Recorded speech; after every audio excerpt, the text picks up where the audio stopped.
Salam saudara-saudara yang terkasih di dalam nama Tuhan Yesus Kristus. Selamat pagi untuk kita semua. Selamat pagi untuk sebelum kita mengawali pada pagi hari ini, marilah kita mendengarkan renungan Tuhan. Sebelum dari itu, marilah kita bersatu di dalam doa. Terima kasih Yesus, terima kasih Roh Kudus atas penyertaan-Mu ya Tuhan, di mana pagi-pagi hari ini kami masih menerima berkat karunia-Mu berupa nafas kehidupan yang baru. Engkau menjaga kami dari tidur kami Tuhan, sehingga kami nyaman, aman, dan sehingga kami bisa bangun pada pagi hari ini Tuhan. Tuhan, sebelum kami mengawali aktivitas kami, biarkanlah renungan pada pagi hari ini menguatkan kami untuk mengawali aktivitas kami ke depannya Tuhan. Ini doa kami Tuhan, di dalam nama-Mu Tuhan Yesus Kristus, kami sudah berdoa dan mengucap syukur kepada-Mu. Amin. Bapak Ibu yang saudara yang terkasih, firman Tuhan kita menyapa kita pada pagi hari ini diambil dari kitab Roma pasal 8 ayat 1. Kitab Roma pasalnya yang ke-8 ayatnya yang pertama.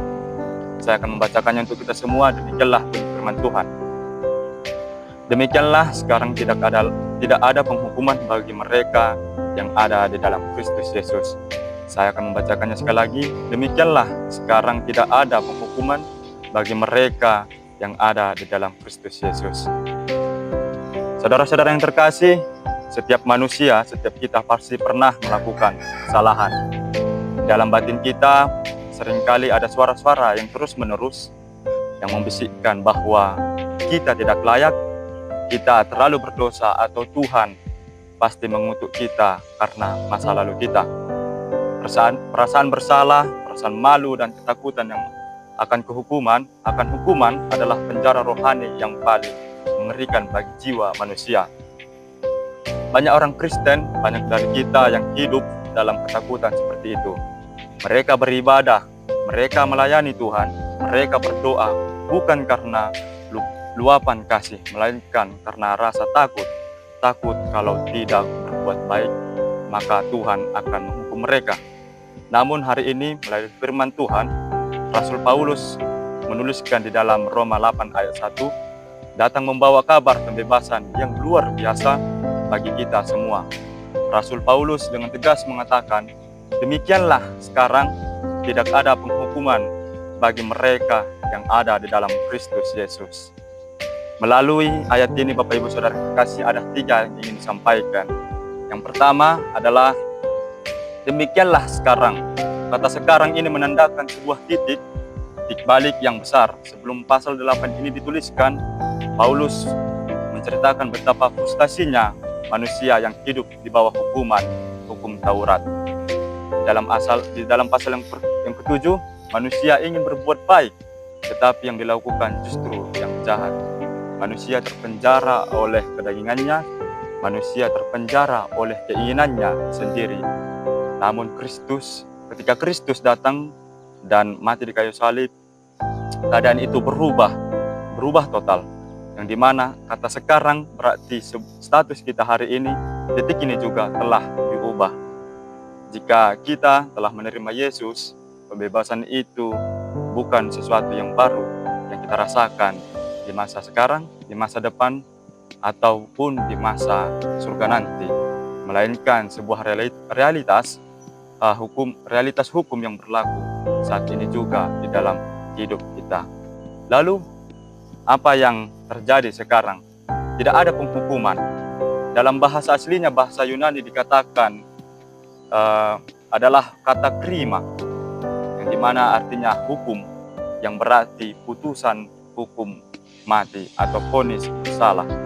Bayangkan seseorang terdakwa di ruang sidang yang sudah pasrah akan dijatuhi hukuman itu.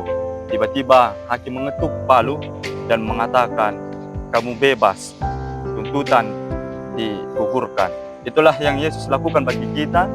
Melalui salibnya, seluruh vonis itu telah dihapuskan. Lalu yang kedua, Bapak Ibu Saudara yang terkasih, bisa kita lihat, kita harus teliti melihat bahwa janji yang indah ini tidak berlaku untuk semua orang secara otomatis. Ada syarat-syarat tertentu, ada syarat yang mutlak yang tertulis di sana bagi mereka yang ada di dalam Kristus Yesus. Apa artinya berada di dalam Kristus? Ini berbicara tentang sebuah persatuan rohani, tentang persatuan rohani. Bayangkan sebuah kapal besar yang sedang menerjang badai dahsyat di lautan. Orang-orang yang berada di luar kapal akan tenggelam dan binasa, tetapi mereka yang berada di dalam kapal akan aman. Kenapa demikian? Karena kapal itu akan menerima hantaman ombak, bukan orang-orang di dalamnya. Kristus adalah kapal keselamatan kita. Ketika murka Allah atas dosa yang seharusnya menimpa kita, Yesus mengajukan dirinya untuk disalib. Yesus mengajukan dirinya di kayu salib untuk menerima hantaman murka itu. Karena semua hukuman dosa kita sudah ditumpahkan dan dihabiskan ke atas tubuh Yesus, maka Allah tidak akan pernah menghukum kita lagi. Menghukum kita yang membatalkan pengorbanan Yesus di salib.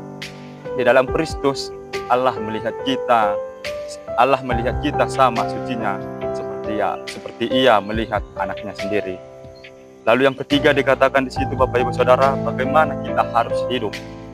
Jika sekarang kita tidak ada lagi penghukuman bagi kita, bagaimana seharusnya kita merespon kebenaran ini dalam kehidupan sehari-hari.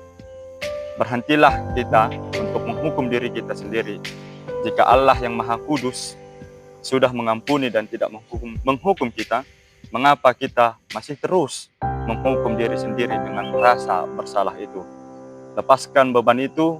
Iblis mungkin terus-menerus membisikkan kepada kita, tetapi ingatkan dia bahwa Yesus sudah membayar lunas semuanya. Melayani karena kasih, bukan karena ketakutan.